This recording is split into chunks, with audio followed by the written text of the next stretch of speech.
All right, Evan, welcome to the show. Thank you. Excited to be here. Do you have a favorite quote, something that inspires or motivates you or just gets you out of bed in the mornings that you can share with us? Yeah. So one of the bosses I used to work with in the venture capital industry used to always greet people like, "How are you doing?" He'd be saying, "Just living the dream," you know. And I think that really applies to kind of my model for every day. Is even on the most challenging days, being an entrepreneur, I got to remember this is what I really wanted, is to be an entrepreneur, and I just live up to that. That I just remember that I'm doing exactly what I love doing, and on the challenging day, that's why I'm doing this job, is to be able to make a difference and have the feeling that I can make a difference. And so for me, that would be the quote that sums up how I think about approaching each day. I love that. I should steal that. That's a great way. It's just like, it gets you in a good frame of mind even on those days when you don't feel that great. like Okay, so tell us about LeanData. What does the product do? Who's it for? And what's the main problem you're helping to solve? Yeah, so LeanData is built for your RevOps team or your sales ops and mark ops teams. And we really sit between your marketing systems, or so we take marketing leads or marketing signals, and we make sure that it gets to the right salesperson for the sales follow-up. So it's an interesting part that we kind of sit within your marketing and sales tech stack and kind of sit in between and do this thing called matching and routing, or what we call revenue orchestration. The best example is, since this audience is B2B SaaS, you all have kind of a contact us form on your website. We make sure that after someone fills that out, it gets to the right person. And it sounds easy, but it's actually more complicated as people scale. For example, if an existing customer comes to your website, you want to get that to an AM or a CSM. If it's an open opportunity, you want to get that to an AE. And if it's a brand new account, you want to get that to an SDR. So LeanData is a system that figures that out for you. Great. And can you give us a sense of the size of the business? Where are you in terms of revenue, customers, size of team? Yeah, so we were the pioneers in this space. So we're a little bit over 1,000 enterprise customers. Many of the brand names of companies you've heard out there, like NVIDIA, Google, Snowflake, etc. And then I think of like the journey, kind of like 0 to 1, 1 to 10, 10 to 100. I would say that we're in that journey between 10 to 100 million, kind of halfway through that. Great. And I think you've raised just a little over 42 million. That's correct. Excellent. Okay, so let's go back to 2012, I think, when you founded the business. Where did the idea come from? Yeah, so it was mostly personal pain points, like a lot of entrepreneurs' story. At my last company, had an inside sales team. We were using Salesforce, and we were bringing in marketing automations. And as we were stitching those systems together, we ran into a lot of problems with data and processes that made it hard for us to get the full value. And so for me, having that pain points was when the light bulb moment went off that, hey, a lot of companies are going to struggle with this as CRM went from a data silo to integrated systems. If you don't get your data and processes correct, you're not going to get the full value out of your tech stack. So if a company can help people solve that, right, make sales and marketing teams more efficient using better data and processes, we thought we could build a pretty interesting company. So that was the initial genesis from a pain point. We're still doing that today, although how we do that has certainly iterated and changed over years. Great. So it was you and your co-founder, Kelvin. And so you have this idea, it's a personal pain, very common situation. What did you do? How long did it take you to get to the point where you went from idea to let's actually jump in with both feet and get started? Yeah, so I'd say I started solving the pain in my last company, Caring.com. We built some internal systems. I had basically ops, like an engineering team. So we actually solved it there. Really, core solving was a lot of things around matching technology, so fuzzy matching. And then it was probably like 9 months later was like, hey, I really enjoyed solving that problem. I wonder if that's an actual business, right? So then spinning it out to do that. And then the main thing was finding my technical co-founder, Calvin, someone who I could trust and believe in. We actually signed up our first few customers fairly easily. So I went out and did the sales process primarily through connections. So we got beta customers from folks who were just like, hey, do you have dirty data in your Salesforce instance? And a lot of people would be like, yeah, how are you? Can you help me solve that? So, and just around a specific notion around, initially what we solved was, again, this thing around fuzzy matching. So back then, people thought of the email address as a unique identifier, right? So that's how they were doing it. And we're like, wait a second, no, everyone has Gmails, back then Hotmails, Yahoos. And so this is very, very inaccurate. So we found a way to make those matchings to find the right people. And so that was the core IP initially, to get the initial set of customers interested in working with us to have better fidelity around identity recognition, or there's a space dedupe and data quality. Yeah, it sounds like the product was very different when you started out to what you just described LeanData as today. And yeah, I think many times founders are starting out on that journey, and they maybe have a big vision. I don't know how big your vision was at the time, but often when you go back and you sort of dig into the story like we're doing with yours, you realize it was a pretty specific, problem you were going out to solve, rather than we're going to revolutionize, how you're kind of running RevOps or whatever.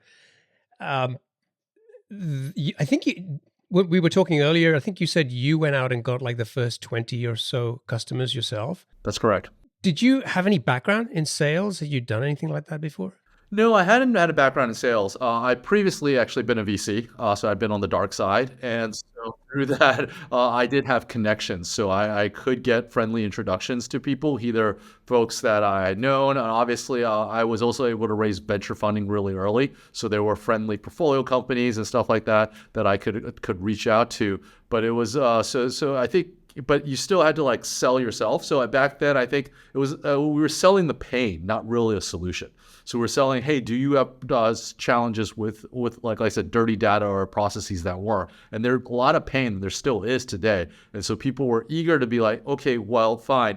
And then how do you do that? And so that's where that having a key like IP, or again, the IP for us was initially this matching technology, which is still part of our overall solution. That's kind of core about solving one data problem that other people didn't think that was able to solve it. And that gets your foot in the door to start working with customers. And towards your point around how did we evolve, it was mostly about just being very customer oriented, understanding your customer pain point and evolving with them. So that's how we kind of came to where we are. And so we had been talking like, hey, how did we get to the next phase of growth? It was a couple of customers came to us with an interesting problem that they thought we could uniquely solve that didn't exist in the marketplace. So that's kind of how we then took that next leap. For the first 20, it was like, we just want to get access to data, understand people's pain points, and be in a ready state where if someone had something that was going to drive towards something broader, we were ready to be there and to understand it. Great. I definitely want to dig into that and what you heard from those customers. Just a couple of more questions about getting started. Did you go out and were you just going out and talking and trying to find people who had these problems before you went out and built the product, or did you sort of do that in parallel based on the fact that you'd already kind of gone through that at caring.com and you felt like, I kind of know this space well enough? So actually we did the market research in advance and before building the product. So we actually had talked to people around the pain points, understanding that they have those things. And so we, around like 10 or 15, who was doing informational interviews. So we had a sense of what we were trying to build. And because of my venture background, I was fortunate, and this doesn't apply to all the listeners, we were fortunate to raise money before we actually had a demonstratable product. So the initial seed money came in based on the team. And so then once we had an initial set of requirements, then we started building the product. So people should go and try to become a VC first to make it easier to raise money. I think the broader thing is everyone should play to their own strengths. So I think, if you're engineering by training and, spending time building the product isn't a high hurdle, do that, right? If you're a great sales guy and you can get people to sign contracts, do that. And so for me, given my background, having friendlies, I was able to go to folks who I'd worked with in the past and were at least willing to bet a certain amount of money just based on the team itself. So, but I don't think every path is different. Do you remember how much you were charging for the product back then with those first 10, 20 customers? Yeah, no, it was, I think the interesting part is that we wanted to build a SaaS business right off the bat. So we were charging kind of like $10,000 to $20,000 kind of on an annual basis. So that was kind of like, hey, we were going after mostly mid-market customers, and that's kind of generally the price points that they're willing to pay a budget for tech solutions. And yeah, especially if you find a problem that's painful enough, right? That was the key here. That Yep. you had that personal experience, and then you went out there and found the people who had the same pain, and it makes the obviously the sale a little bit easier than But I think it got more challenging after that, and we'll talk about that. But going from the first 10 or 20 customers to the first 100, you started to do ABM, account-based marketing.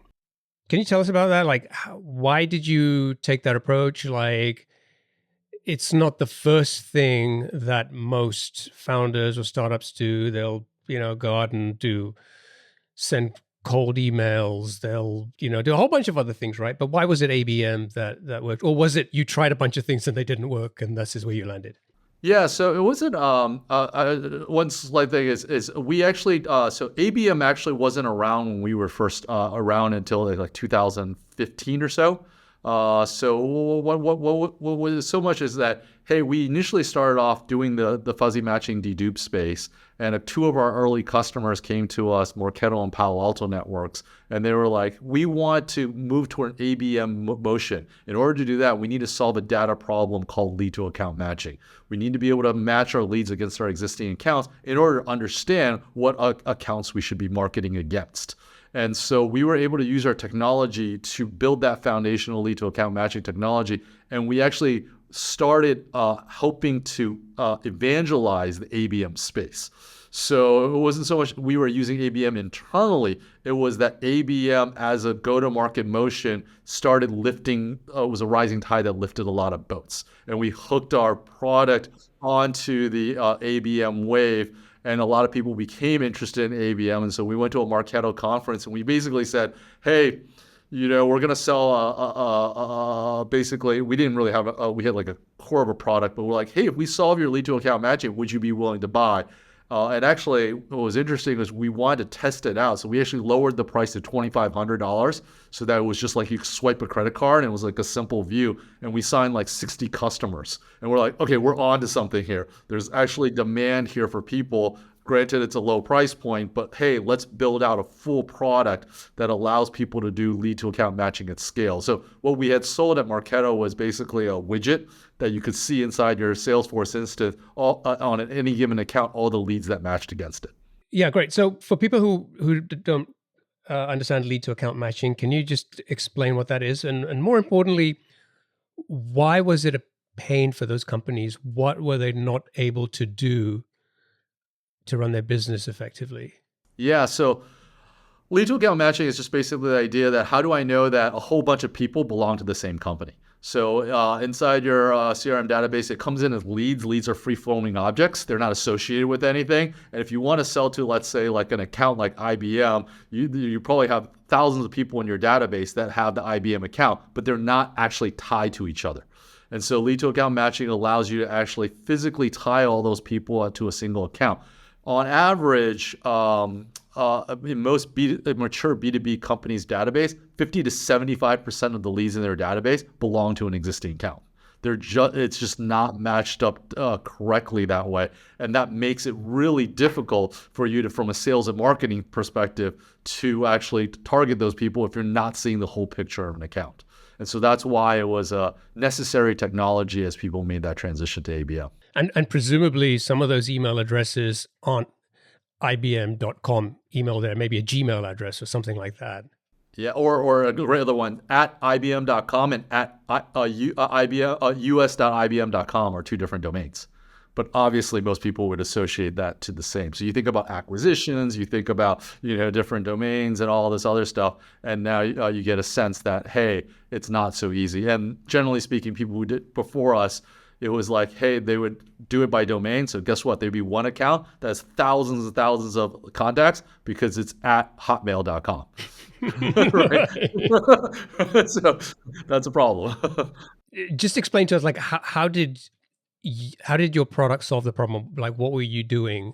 Yeah, so we were known for solving fuzzy matching. So before that, we were in the dedupe state. So we were matching people with like at leandata.com with at Gmail. And so the that was just to recognize the same person. And so when you think about lead account, you needed similar fuzzy matching technology, but at the account level. It was the same solution in many ways with the technology, but you just found another problem that you could go and solve, or customers kind of helpfully came to you and told you about it.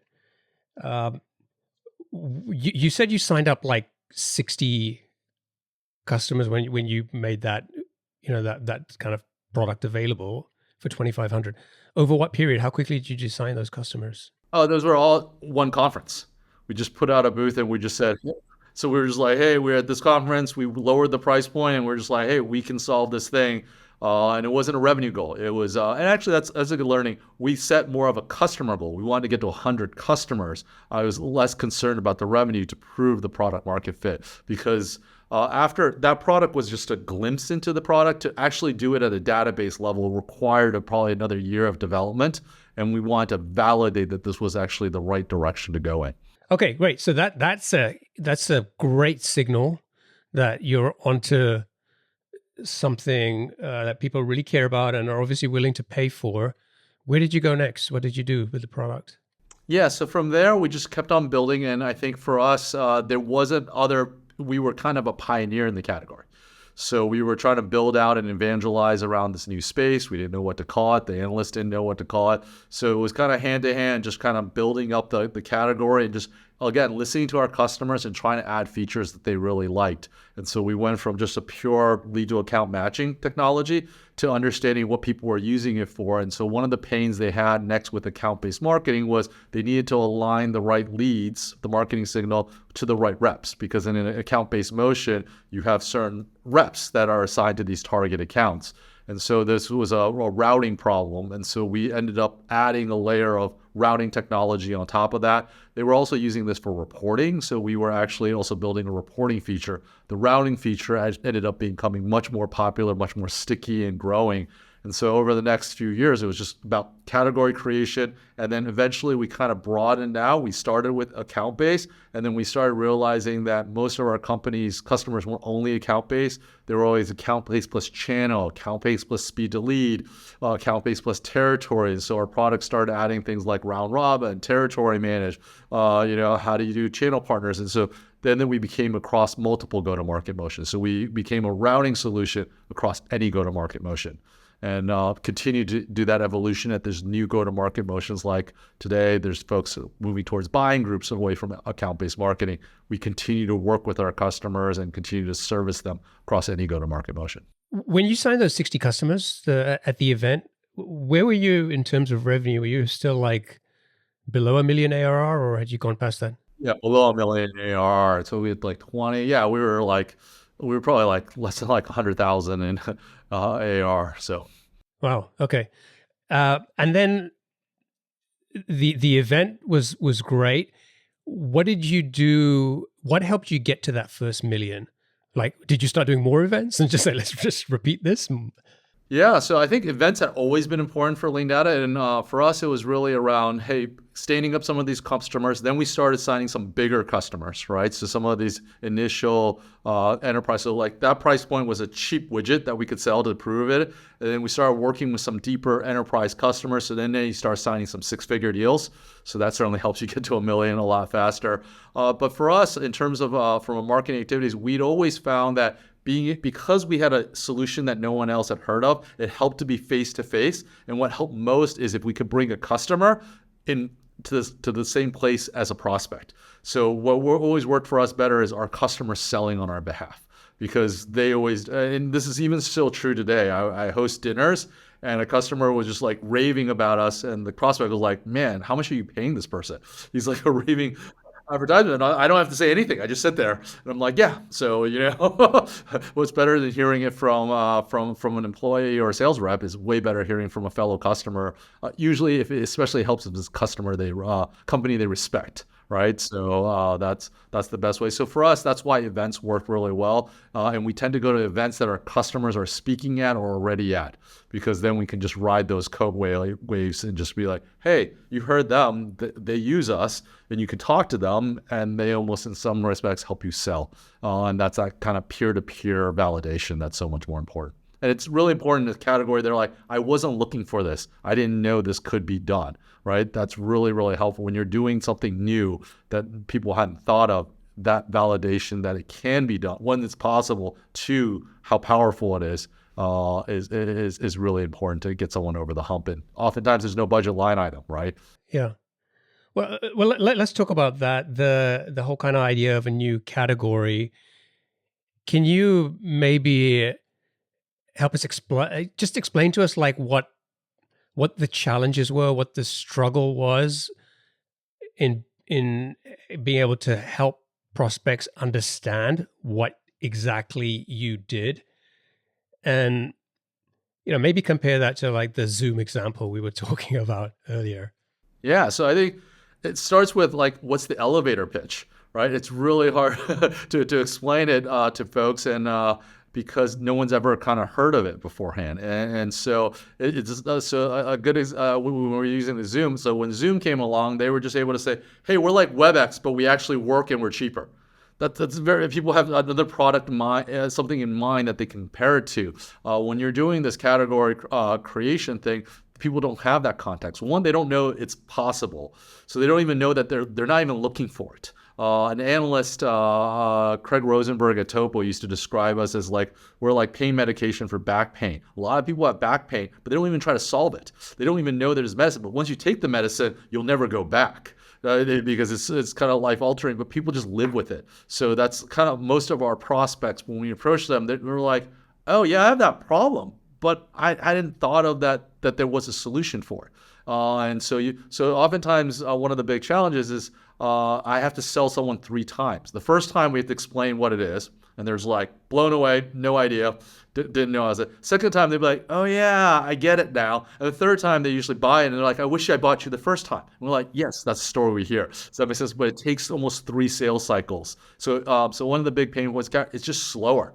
Like it just takes longer. It's more educational, and you have to spend that time getting to know people, and they're not going to get it on that first try. And therefore, that kind of impacts your growth rates, right? You're not going to grow like some of these companies that can grow very, very fast, like a Zoom during the pandemic. It was just people knew the problem, and it was slightly better, and they're willing to move over and adopt. Those adoption curves just may take a little bit longer, and you have to have the patience, and you also just have to have the wherewithal to kind of survive long enough in order to capture it. If you go too fast and blow your runway away, you're not going to be the one to reap the rewards. You said you had to meet with them 3 times before you could close a sale. How long was that taking? Like, was this like, oh, 3 weeks later, you're closing the deal? No, it's that's usually like 3 years. But now there's some customers who buy in year one. But it is funny. Like, we will sign logos many years ago. There's number of customer logos. I had like a top 50 list of like companies that are in my ecosystem that I wanted to sign, and it would be like 4 or 5 years later, we're like, "Oh, we finally got that one." And I was like, "Yeah, we've been talking to them a long time, and I'm glad they finally came around."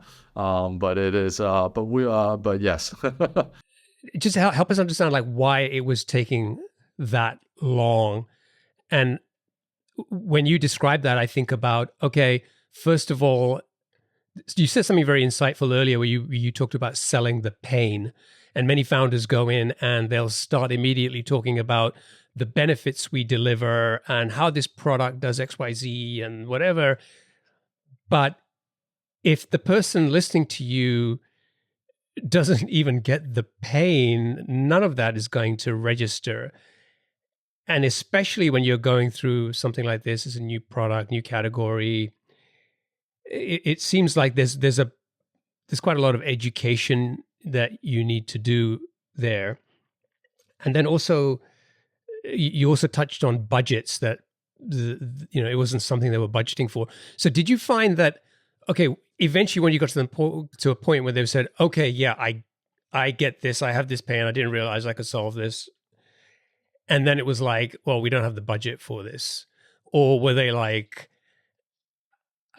this is, I get it now, and we're going to go and reallocate some budget and find some money for this? Or it was like, come back next year? Yeah, so I think generally speaking, you oftentimes in the first cycle they do get the pain, right? So that's where you start with is like, hey, do you have these pain points around like I said, lead to account matching, or your leads aren't going to the right place? And most people will be like, yeah, nodding their heads, yes, I agree with that. So that's like kind of your first cycle is to get them, and then that's where you do run into it. There's like, I wasn't looking for this. I didn't know I was looking for this solution, and I don't have budget for it. And that's where like year one, usually you're getting like some interest, but they may not be able to pull the trigger. Now, there are some companies, fortunately, you do have to sign someone. There are early adopters. There are people who are internal champions who are able to, they're like, they align with you. They're willing to try new tech, and they'll push it through. You have these like rogue champions who are fantastic. You're true early adopters.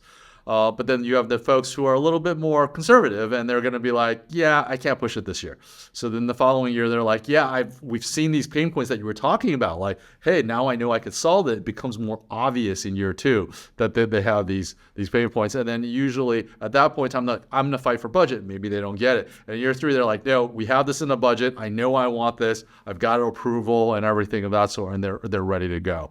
And so that's why it takes a little bit longer for it. But there are customers that go faster, and then there are customers who go slower. And oftentimes there's some customers who are like, yeah, it's not a priority for me, or that's not my department, or I'm not willing to fight for that, right? And sometimes it takes a different mentality. And this is your classic crossing the chasm. I mean, I've often talked to founders who are sort of at the other side of that, and I've said, you should be looking for more early adopters here. And often it's like, well, how? Like, how do I know? And you went through that process. And so was it more about you were just going out and talking to everybody, and then you started to identify these people through conversations? Or over time, did you figure out these are the types of companies or people in those organizations that we need to reach out to because they're more likely to be an early adopter? Yeah, so I think the interesting thing part is we're talking about events earlier. So there's communities. Early adopters tend to glom together and want to learn from each other. And so there is these community aspects that you can hone into and find out the pockets of early adopters. And so I talked a little bit about Marketo Summit was really big for us. So we oftentimes, one of our Guerrilla strategies is we'd go to Marketo meetups. And so we'd go there, and that's where you're going to find bands of early adopters. They're there to learn, and they're more eager to do that. And so, like I think I signed up for I knew marketing automation was going to be a space that was going to drive the data thing. So I believed I signed up for Marketo when there was two of us. So I would just start going to the Marketo meetups, and I'd go to, I think they had a San Mateo, San Francisco, and a San Jose. So I went to all three. And so in those elements, I got a chance to meet them. And a lot of those became early customers because they had that mentality of early adopters. As you scale, you just build to other bigger communities. And so that's always been something that's important for LeanData. So a long time ago, we started, Dreamforce is huge, right? Salesforce's ecosystem. But it's a huge event. How do you work that as an early stage startup? And so we banded together with a bunch of other vendors, and we started our own little conference called OpsStars. So we rented out a restaurant. We brought in folks. We were early in the movement around RevOps, brought people together. So there's ways you can go to places where the early adopters congregate, right? And find ways to capture them. And so today, OpsStars is the biggest satellite event at Dreamforce. It has like 2,000 plus attendees. We rent out the San Francisco Mint every year.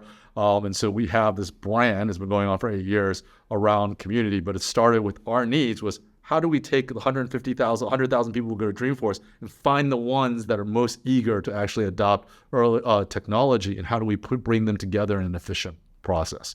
So we've talked about what worked, how you were able to grow the business. Let's talk about a couple of things that didn't work and you're trying to grow. Yeah, so traditional digital marketing, buying AdWords did not work for us. It has never, because like I said, people aren't Googling and searching we're not searching for our technology. We didn't know what to really call it. We had to make up the name, and so there aren't keywords. Every person I brought in would be like, yeah, we've hit our limit. There's no keywords for this. I can't even spend more money. So the traditional like inbound wasn't the thing because it wasn't something people were necessarily searching for. That's hard because if you have a great inbound digital strategy, it scales quite nicely, right? Put more dollars in, and not being able to do that forces you to be a little bit more creative, and that's not as easy, and or you just continue to spend money that doesn't work. This trying to get AdWords to work, was this happening before you were getting more and more um, kind of effective at converting at events and meetups, or was this in parallel? Like in timing wise, when was it happening? It was always in parallel. So, I mean, that's one of the first things you do, stand up. You start testing out with it. You bring in the demand gen experts who know how to do it. And so that's just something that we just has never really worked at tremendous scale for us.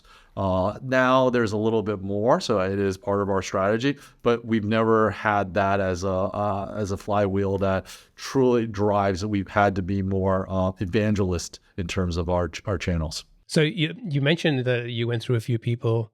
Was it like, okay, you've brought somebody on to do AdWords and they weren't able to get it to work, and you're like, well, maybe it was the person. Maybe I need to try somebody else. And then the next person kind of hits the same problem. And Yeah, once you get to the third or fourth, you're like, okay, it's not the skill set. There may be something else here. It may just be more the tactic, the strategy may not apply. And sometimes, what works at another company may not work at yours, and so and vice versa, right? What works for us may not work for someone else. I mean, I imagine it might be a little scary when you come to that realization that I can't scale by throwing more money here. That is. And so, like, you'd raise money. You're trying to grow the business. I'm sure you've got expectations from VCs as well about how quickly you should be growing. Kind of sounds like a nice recipe for, for you to be telling people that you're living the dream a lot more. Right? Fair enough. Yes. I think, yes, it's something a little bit be patient. I do think you have to be trying new things, but I do caution a lot of times when people come in externally to LeanData is, hey, the playbook that works somewhere else may not work here. There are idiosyncrasies of our market that we just have to adjust with. And so I think that does come with being transparent with your board and making sure you're aligning around it. But I also think sometimes you don't want to keeping up with the Joneses, maybe another phrase that you just got to be careful about it, right? When people think money is free, growth at all costs, you got to be a little bit cautious to apply to your own business. And so, fortunately, that was one of the things that I think we did do well. Was we didn't overraise from a capital perspective. We didn't chase valuations, and now that things have adjusted a little bit post 2021, money is no longer free. We didn't have that overhang.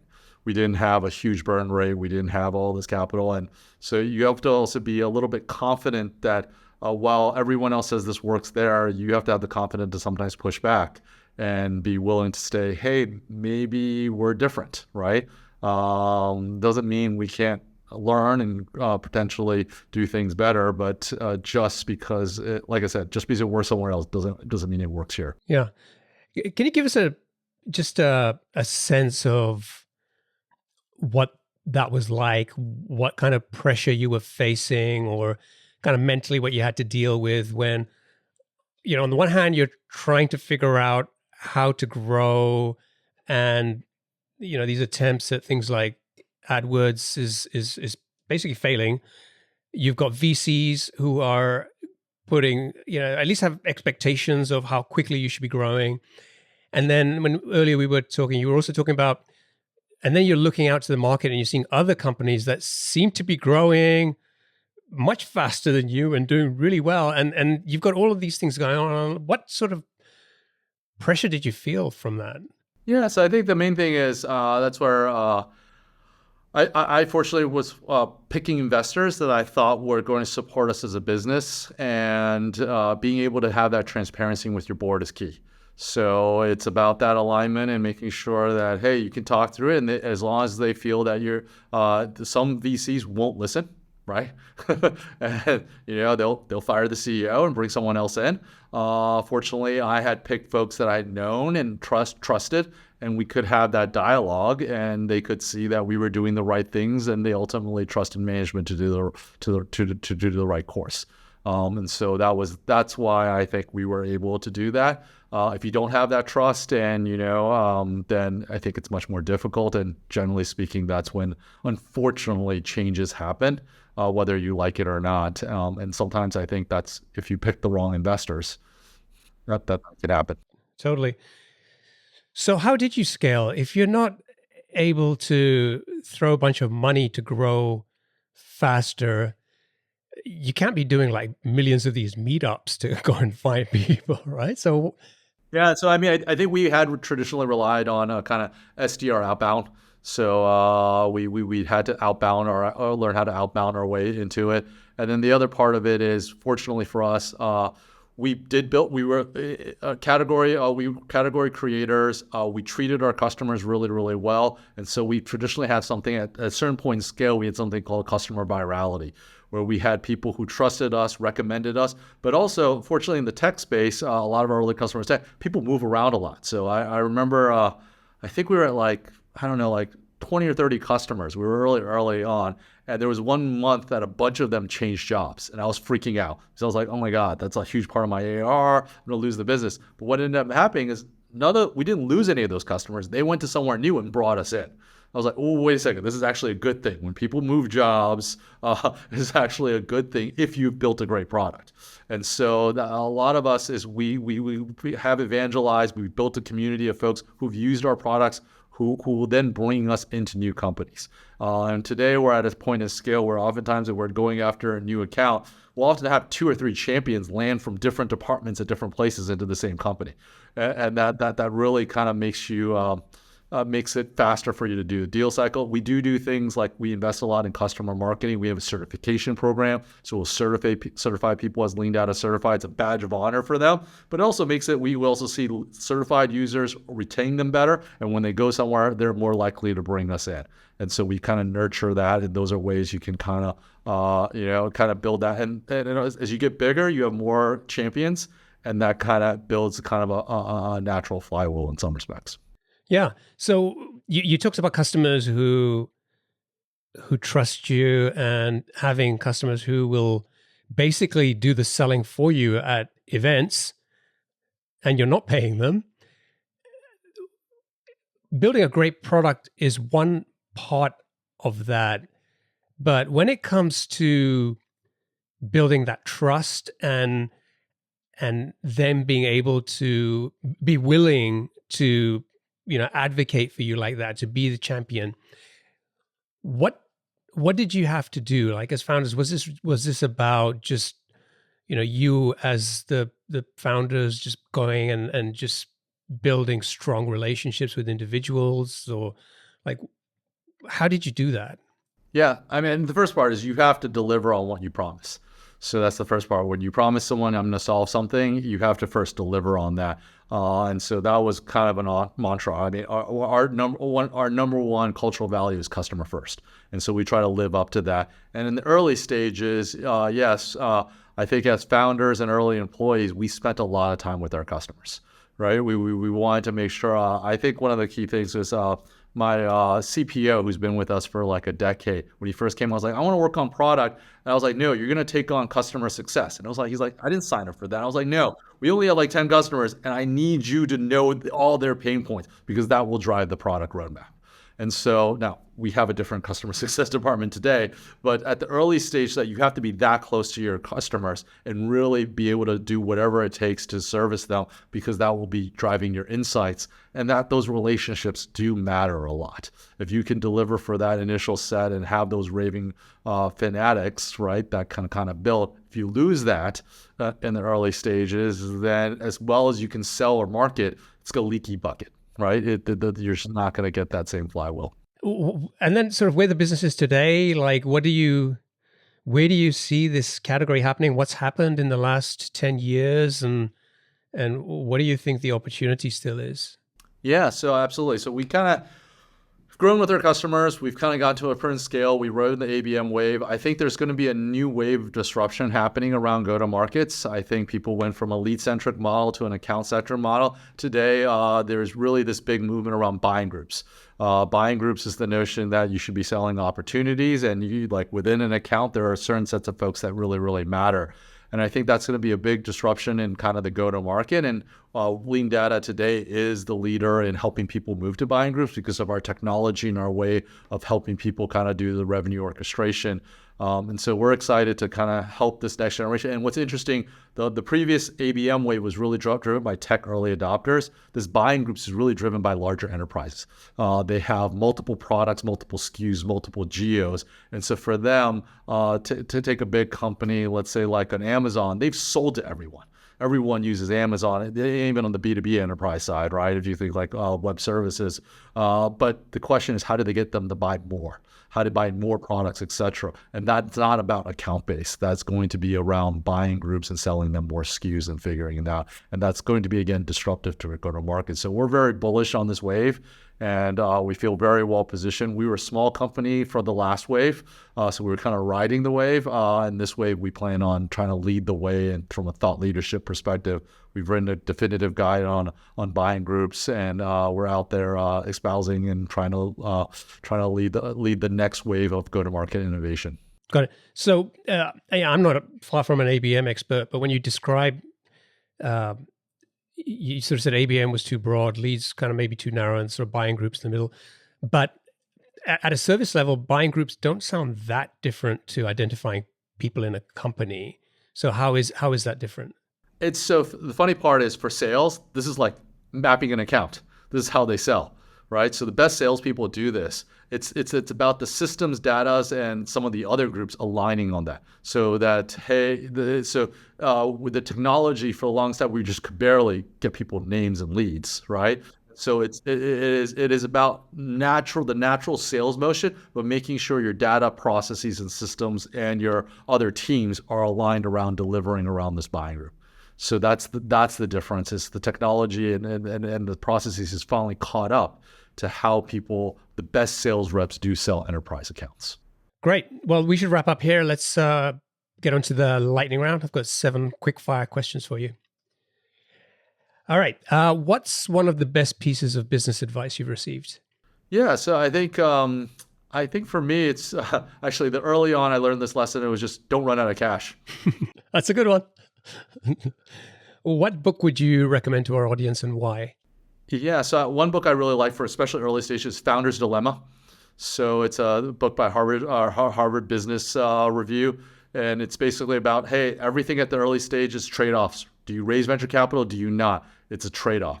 Do you try to be a solo founder or not? It's all about trade-offs. So for me, I think that's good for founders to understand that every decision has a consequence, and you need to be thoughtful around each of those early stage decisions. What's one attribute or characteristic in your mind of a successful founder? I think it's a little bit to be able to rise above the noise and to be able to persevere. And so for me, even when the shit hits the fan, I try to stay calm and, understand to take the longer term perspective that you got to ride out that storm. What's your favorite personal productivity tool or habit? This will be not necessarily controversial. I'm inbox zero and have been for 20 years. And the reason I say that, it takes a lot of time to write the emails, but it makes me a lot more flexible and react. I can react faster. Something urgent comes in, I can react faster because it's not getting buried and lost. I'm an inbox zero guy too, so it drives me nuts when I see a scroll bar in the inbox. What's a new or crazy business idea you'd love to pursue if you had the time?